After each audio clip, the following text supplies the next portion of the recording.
परम सुखदम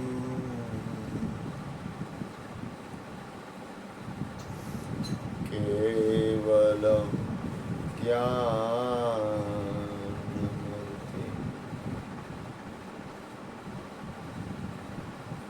द्वन्द्वातीतं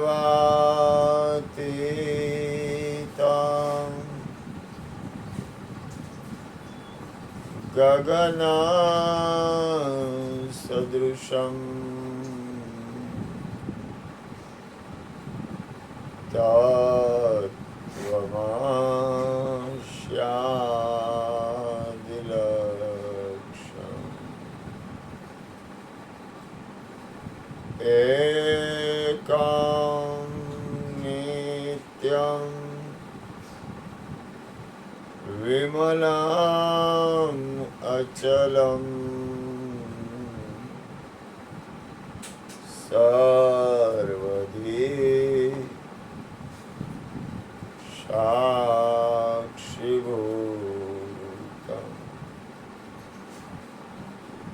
भावातीतं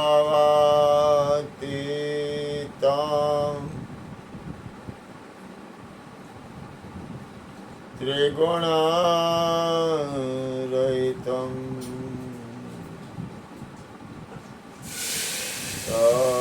सद्गुरु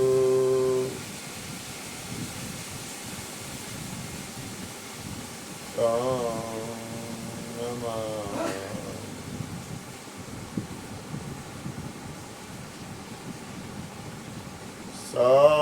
सद्गुरु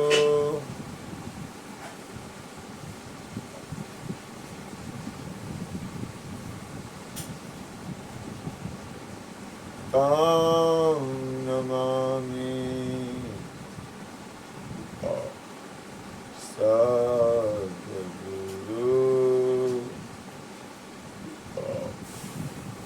तं नमामि। प्रगट गुरु हरिहर जीवन घटोघट बोलनहार लाडले लाल कहे हूँ અને મારું તજે તો મળે એને તારણમાં। मेरा मुझ में कुछ नाई जो कछु है सो तेरा तेरा तुझको सौंप दिया अब क्या लगे मेरा। बोलिए सदगुरु महाराज। सदगुरु महाराज की कृपा थी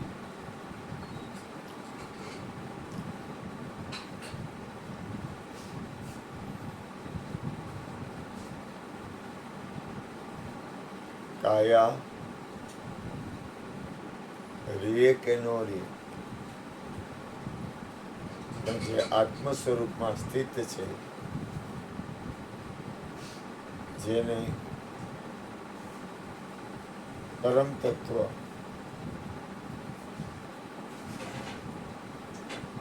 નિજ જ્ઞાન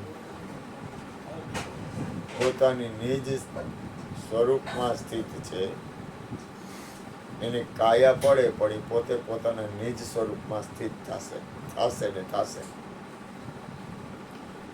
કારણ કે એ પોતાની અંદરની એક સ્થિતિ છે।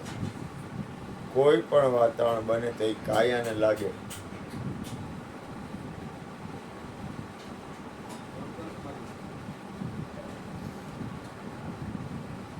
કાયાને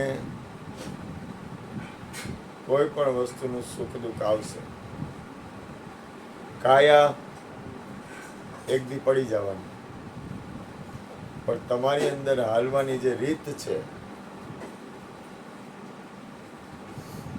તમારી અંદર જે પોતાની અંદરની જે સ્થિતિ છે એનો તમને જે અભ્યાસ છે તમને જે ટેવ છે તમને જે આત્મ સ્વરૂપની પરમાત્મા સ્વરૂપની સત્સંગની ભજનની પરમ તત્વ પરમાત્માની અને પોતાના નિજ સ્વરૂપની જે ટેવ છે એ ટેવ નહીં જાય। એ ટેવ તમને પાછું પરમ તત્વમાં લઈ જાય. મહાપુરુષો એમ કહે છે, ભક્ત બીજ પલટે નહીં, ભલે જુગ જાય અનંત, ઊંચ નીચ ઘર અવતરે, આખર સંતના સંત. ગુરુ કૃપાથી કહું, કોઈ પણ વાતાવરણ બનશે, પણ જે નિજ જ્ઞાની સ્વરૂપી છે, જેને પોતાના આત્મ સ્વરૂપનું ધ્યાન છે, જેને પોતાના નિજ સ્વરૂપનું ધ્યાન છે, એ શરીર છૂટશે પણ પરિણામે પોતાના નિજ સ્વરૂપમાં જાય. કારણ કે તમારો જે અંદરની વૃત્તિ છે, તમારી અંદરની જે સ્થિરતા છે, તમારી અંદરની જે સ્થિતિ છે, એ પ્રમાણે તમારી ગતિ થવાની. એટલે ગુરુ કૃપાથી કહું કે પરમાત્માના નામ, પોતાના નિજ સ્વરૂપમાં સ્થિતિ, પોતાના આત્માની અંદરની સ્થિતિ, ધ્યાન અને ધારણા કાયમ કરવાને, કાયમ કરવો અભ્યાસ. તમારી અંદર એક દરેકનું મંગલ, વિશ્વ કલ્યાણ, દરેકનું ભલું, દરેકને સુખ થાય, દરેકને શાંતિ થાય, એવી એક તમારી અંદરની મનોવૃત્તિ, એક તમારી અંદરની સ્થિતિ, એ તમને એમ કહેવાય છે કે જે દરેકનું ઈચ્છે છે, દરેકનું ભલું ઈચ્છે છે, એનું અકલ્યાણ ક્યારેય થતું નથી.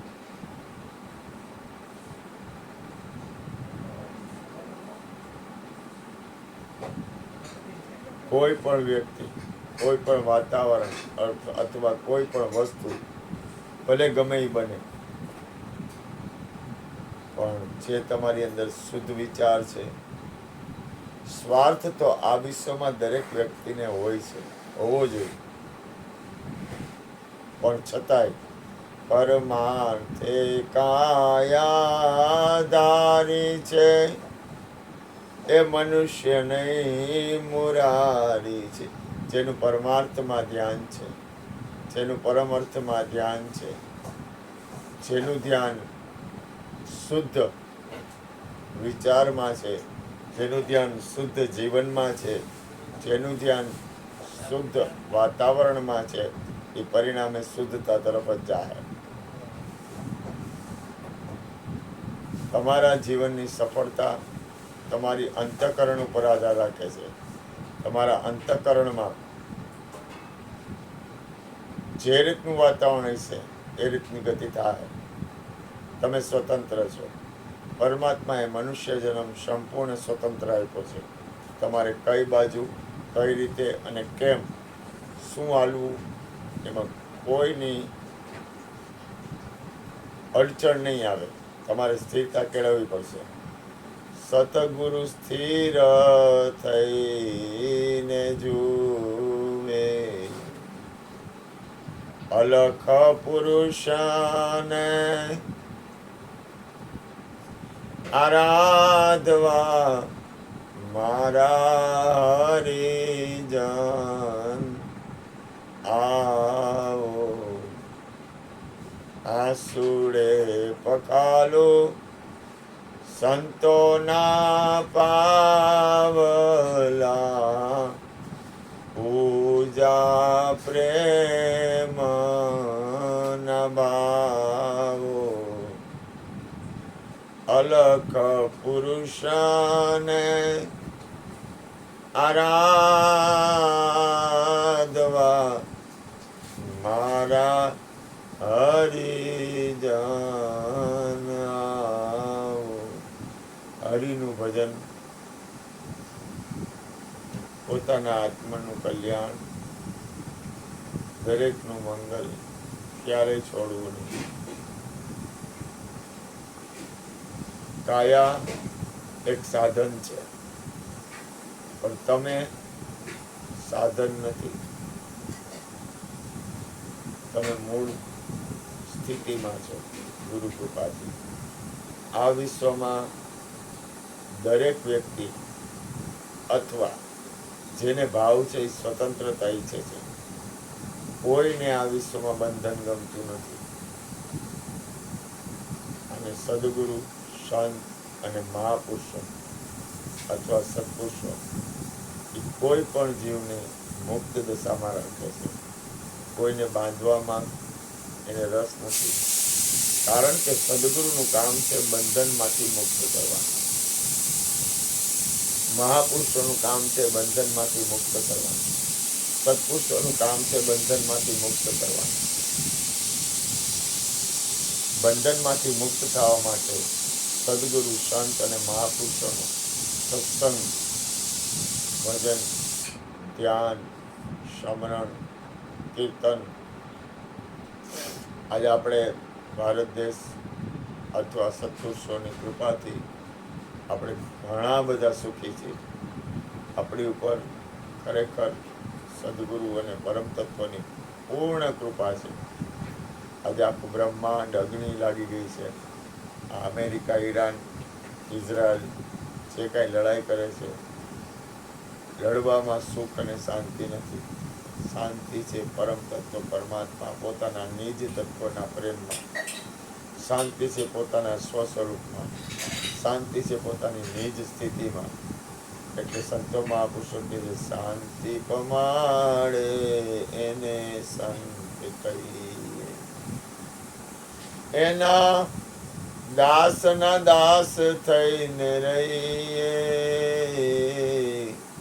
શાંતિ પમાડે એને સંત કહીએ.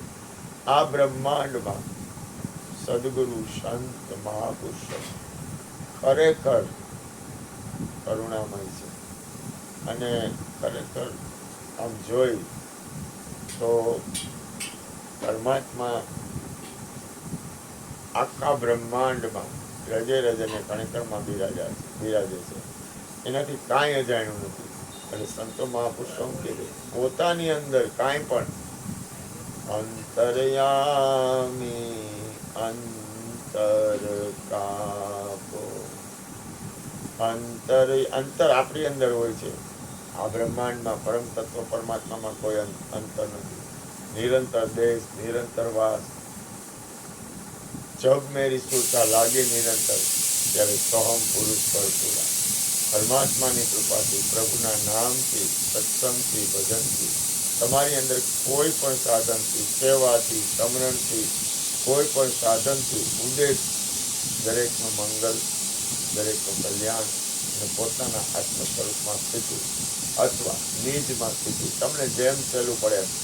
બાકી ગુરુ કૃપાથી કહું, બને ત્યાં સુધી, બને એટલું, જેટલું બની શકે એટલું ગુરુ મહારાજની કૃપાથી પરમ અર્થમાં રહેવું. બોલો સદગુરુ મહારાજ.